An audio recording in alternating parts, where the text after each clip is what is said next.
Так, продолжаем. Видим ножик в темном, 3 оборотика. Более свободно. И как видим, сразу ножик левша.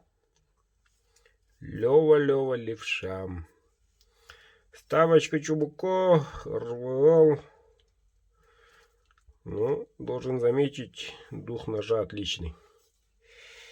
Вот. Еще на днях будет обзор еще на одного левшу. Вот. Так что в моем арсенале, друзья, можете, те, которые левой рукой пользуются, без проблем можно сделать. Так что заказывайте. Этот ножик едет сегодня новый Уренгой Ивану. Сегодня отправка.